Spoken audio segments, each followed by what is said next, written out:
Nous avons commencé par Liberté 2, nous avons fait le passage vers Liberté 3. Actuellement, nous sommes au niveau de Liberté 5. Et il faut se réjouir de l'engagement des citoyens, puisque depuis que Monsieur le Président de la République a lancé cette initiative, les populations au niveau des SICAP s'organisent pour participer à l'appel du chef de l'État, certes, mais également à l'appel d'un meilleur cadre de vie individuel pour chaque population, pour chaque quartier. Et donc, ça fait quasiment 2 mois que nous sommes dans des phases préparatoires d'organisation. Et au niveau de Liberté 5, la semaine dernière, nous avons installé le comité de quartier qui est piloté par Madame Oumi Ndiaye, qui est une jeune dame. C'est d'ailleurs la seule femme présidente de comité de quartier pour le moment. Mais au préalable, ce sont des jeunes également qui se sont toujours investis pour le quartier. Dans le cadre d'une association, ils se sont toujours investis. Elle n'est pas seule, elle est entourée de Lamine, elle est entourée du doyen Aloïse et d'autres figures, des Badjanougor, des imams, du délégué. Vraiment ici, il faut se féliciter que toute la population participe à l'appel, mais les jeunes en avant. Et nous ne pouvons qu'encourager cette dynamique-là parce que comme on l'a indiqué, si nous voulons faire de nos quartiers des modèles de propreté, nous devons nous investir. Et là, on voit que c'est effectif au niveau des Liberté 5, au niveau des SICAP de manière générale.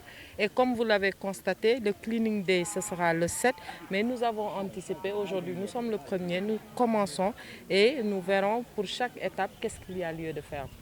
Ce qu'il faut constater maintenant, c'est que le sable est vraiment une priorité. Voilà, le président de la République a lancé un programme national qu'ils vont voir comment matérialiser. Nous voulons également l'aménagement des espaces. Ici, nous sommes dans le terrain de Yonundam qui mérite une clôture, qui mérite certains aménagements.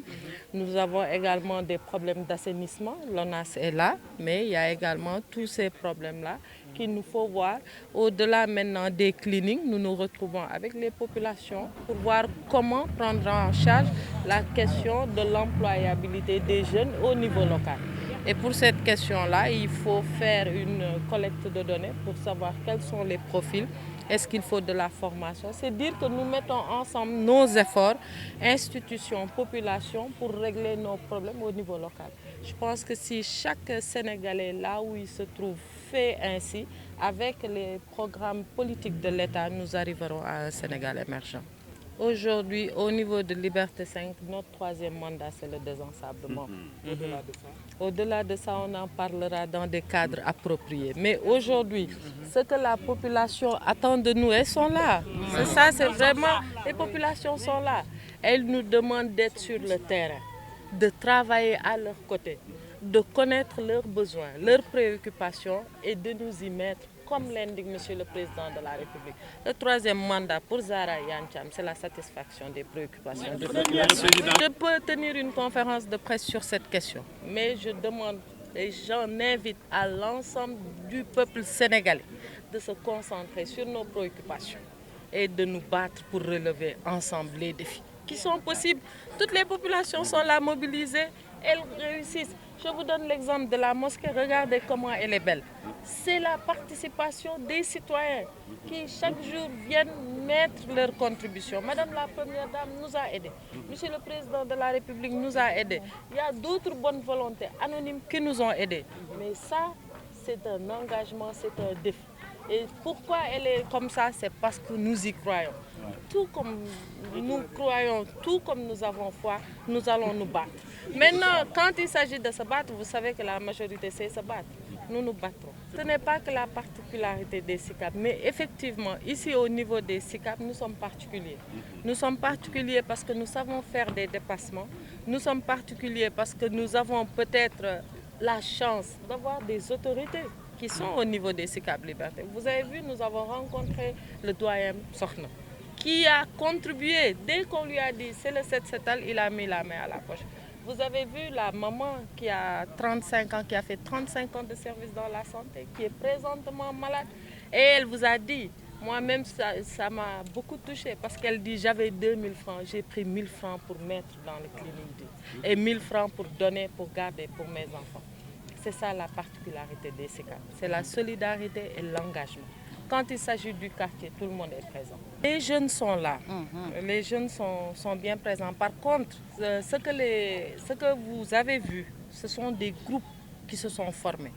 Pour chaque site, il y a un groupe. C'est-à-dire que les gens travaillent. C'est ça, c'est un engagement vraiment. C'est pas que nous organisons les choses et on appelle la presse. Les populations sont sorties, elles se sont d'abord retrouvées avec un planning de travail. Le délégué a donné les différents axes. Sonatel, Tali Ibader, Terminus Liberté 5 pour aller vers Giversé, rue Sans Soleil. Donc c'est dire que c'est une organisation pour aller vers des résultats concrets. Les ASC sont présents, les conseils de quartier sont présents. Nous irons tout de suite à Liberté 6. Pour ceux qui pourront, ils verront également que ce sont les populations qui sortent, qui nettoient. Nous identifions les préoccupations et nous les notons.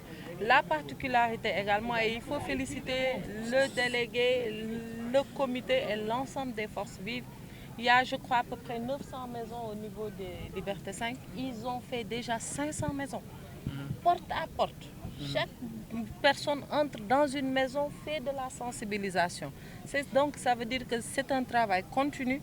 Et l'intérêt de montrer tout ce que nous faisons, c'est que nous voulons que chacun fasse la même chose chez lui pour qu'on ait un programme zéro déchet réussi. Dans le cadre de la politique globale de l'État, il ne faut pas juste avoir des orientations qui sont conjoncturelles. Quand on fait une politique globale, c'est justement pour se préparer à toute éventualité. Et aujourd'hui, dans le cadre de la politique sécuritaire du Sénégal, nous voyons que M. le Président de la République, au-delà du terrorisme, a vraiment pris cette question très au sérieux et a posé des jalons pour que justement le Sénégal soit préparé à toute éventualité. Et aujourd'hui, il faut se féliciter que l'Institut Pasteur fasse partie des références mondiales. C'est dire que nous avons toutes les mesures. D'ores et déjà, à l'annonce de cette maladie, le ministère de la Santé et l'ensemble des personnes concernées par cela avaient installé un comité de crise qui a suivi de très près, compte tenu de toutes les actions que M. le Président de la République a fait d'abord pour nos compatriotes qui étaient à Wuhan et également pour toutes nos représentations diplomatiques qui sont sur le qui-vive et qui suivent la situation de très près. Donc je pense que le Sénégal, en tout cas, dans la vision éclairée de M. le Président de la République, de manière holistique, prend en charge toutes les éventualités auxquelles il pourrait être confronté. Maintenant, il faut prier Allah pour que nous puissions, nous, nos compatriotes, d'abord être préservés de cette maladie-là, mais également que les personnes atteintes, qu'on puisse rapidement trouver un remède qui pourrait soulager tout le monde. Parce que aussi, nous devons être dans la solidarité mondiale et réitérer toute notre compassion au peuple chinois.